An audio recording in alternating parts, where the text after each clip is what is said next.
大家好，这里是袁某人，给大伙儿今天加更一期复盘，想聊聊这次滔博和奸计的这个 BO3。我知道大伙会觉得一键扫荡的局有什么好复盘的，但我是这样想，奸计呢在第一盘放出如此多版本 OP 的情况下，他们还能牢牢掌握住主动权，滔博可以说被打得毫无还手之力。我觉得两队即便有差距，但在这种 BP 下，也绝对不应该是一个25分钟被推加的程度，所以一定有什么隐藏的问题，滔博没有发现。其实第一把的 BP 滔博肯定是很优的，毕竟拿到了兔子、3人加小赵，而奸计一抢的位，我是感觉很一般，很给机会的。但即便如此，滔博的 BP 我认为依旧有优化的空间。首先卡杀不应该办，我是知道滔博做好了抢飞机，然后放奸计卢布，然后再用 Nico 解的这么一个准备的，但我还是认为这个对局其实不好。这个版本呢，我已经和大伙聊过了，城墙版本不是说选更肉的就会赢，而是选肉的它容易赢。Nico 我不喜欢的原因就是因为他呀，这个版本我觉得除了对线外没啥用，而滔博这把虽然拿到了优质的双前排，但不够彻底。奸计的挖掘机加位加布隆，其实前排硬度也不是很低。就如果奸计不是布隆，那这个 BP 我真觉得可以做到10-0开了。只能说在辅助的这个位置的博弈上，我认为滔博还是给的太简单了。布隆其实很大程度的把前3手滔博赢的部分给拉了回来。有时候真的没办法，我是觉得如果小奶油是 Chovy 的对线强度，就能保证说我兔子就是能压着岩雀打。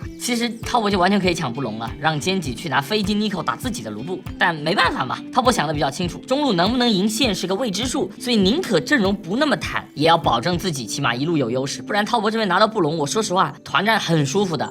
但毕竟不是大乱斗的 BP 啊，能直接跳过对线到团战。那滔博这个阵容，你上路是挖掘机打3N，挖掘机肯定血优，除非是冰那种级别的重大失误，不然对线肯定是挖掘机能一直拿线的。所以滔博前期支点肯定是下路，这也是滔博最擅长的玩法之一啦，围绕着哥哥这条路起节奏。而且滔博前期他也有小设计，这里 J.K. Love 主动去上路，这里故意点了一下挖掘机，给奸计制造了一个飞机主动换线的这么一个假象。如果奸计跟着换线把 Ruler 拉上来，那滔博下路飞机 Nico 肯定开爽，而上路3N打卢仙也能接受。但这个动作并没有骗到奸计，奸计还是不动应万变。不过确实也感受到压力了的，奸计的上中野呢是全部把眼给点在了上野区，就是怕滔博换线压制。而滔博的主攻就是下路，这里 Nico 已经点眼加换扫描，就是要开始打压制了。卡纳比刷下来，配合下路起节奏，标准的滔博在LPL 的打法。游戏到这里，除了中路对线被打得比较惨外，其实整体都还是可以接受的。尤其是下路 Nico 的变身炮车越塔，围绕着下路拿优势的战术执行，前期大成功。接下来就是围绕着滔博下路滚雪球即可了呀。但滔博下路这里没有处理好，我说实话打得着急了。这里其实换血压制就行 ，all in 就真的有点上头了。为什么我说压制就够了？因为滔博他有 F6 信息的，他们能够算到位的刷野路线是往上刷的，而卡纳比既然第2轮是往下，那你这里打残等打野来越第2次不就好了吗？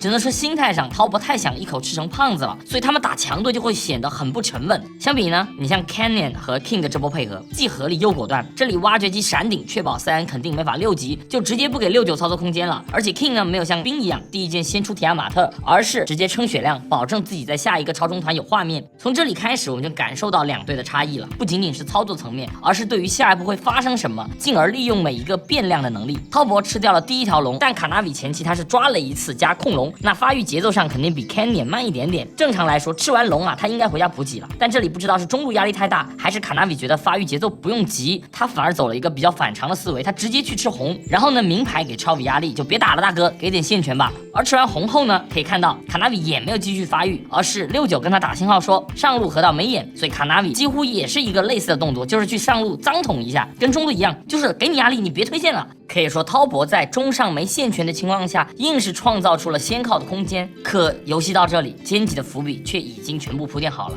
3N 由于被越塔被迫大招赶线，而中路被压，河道视野根本下不去。而最重要的是下路，由于被线杀，有了一个致命的伏笔，那就是多鲁的辅助装提前 A 爆了。像 Nico 这种长手打布隆，其实辅助装是不能落后的。但奸计下路扳平劣势后，可以看到他们整个策略有多聪明。比如这里先是布隆开 E， 假装换血，实则抢线，随后则在炮车线开始快推。这里直接拿到线权的同时，还给布隆刷出辅助装了。然后这个眼直接又把 Nico 的真眼给换了出来。而在布隆选择回家的时候 ，Nico 其实排完真眼就已经没有回家的时间了，只能徒步去上路。而布隆带着刷新的3个眼就直接 TP 去潮虫了。从过程来说，这波领先辅助装其实没有什么后续，但这个游戏啊，就是有伏笔的一方就天然有优势的。本应该被压在塔下的歼击下路，靠着滔博下路自己的判断失误，反而补了装备，又领先了眼位，可以说能抹平双方此时团战的数值差距。加上3人没大，小仗没补装备，就歼击的野辅回合他是完全领先的，所以潮虫这个本该是滔博的东西，毕竟阿罗拉达小团更强，但歼击他就是有资本来争。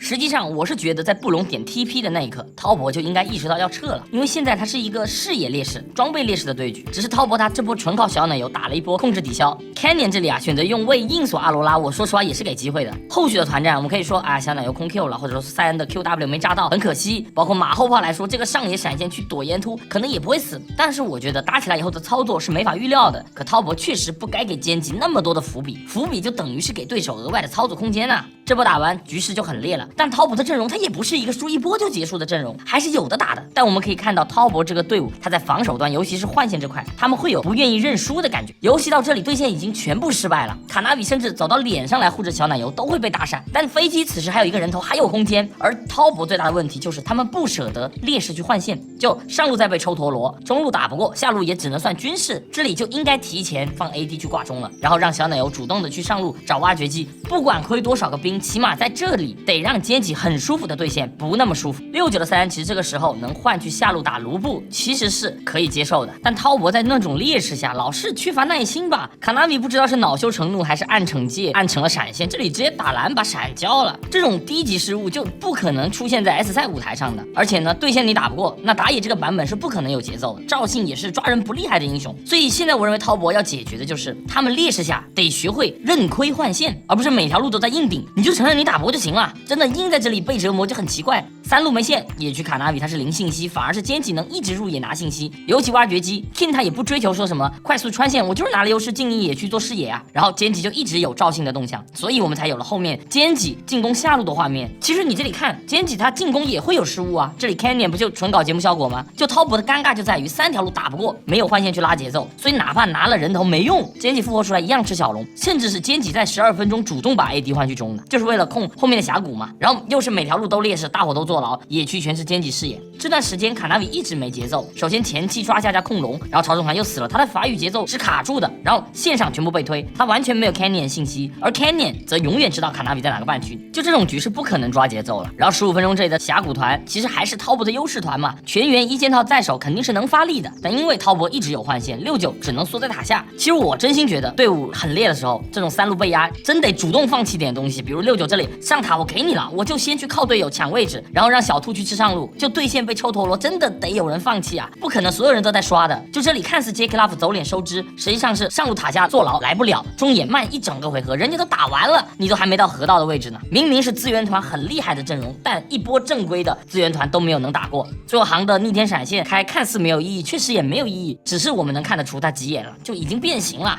我觉得滔博目前最大的问题是没有做好劣势的准备，就是没有那种挑战者的自我定位。你如果把自己放在一个挑战者的位置，你就应该清楚，你不可能求全，每个环节都没有人亏，不可能的，一定是有人牺牲，有人认怂，就接受我个人打不过你的事实。但团队上需要改变的时候，得有人站出来扛压。当然，也确实跟歼击存在技战术的差距、操作的差距，这些我承认。但滔博这么大的 BP 优势打成这样，我认为滔博自己的原因反而更大一些。我还是举一个 AL 的例子，就 AL 其实打歼击那场打的也很艰难，毕竟歼击就是这种变态队。但 AL 为什么他能沉得住气，甚至能等到歼击自己失误？因为他们真的很团队。在21分50秒这里 ，AL 已经是个很劣势的情况了，经济输很多。然后我们看圣枪哥，他180刀把线带到河道走了，他知道自己没有 TP， 所以又去中路挂了一下，到整1分钟后他才吃到下一波线。然后这里厄塔汉他没有护住，因为劣势太大了嘛。但 AL 他们知道，我现在多吃1波2波线其实没什么用了，我得靠更好的位置、更好的抱团来拿资源，所以上路他直接烧线，我要位置。这就是当团队节奏需要的时候 ，AL 会有人牺牲个人节奏来保团队节奏，所以 AL 他能够等到歼击也出失误。实际上圣枪哥这波装备巨烂，没关系啊，有团队位置就行。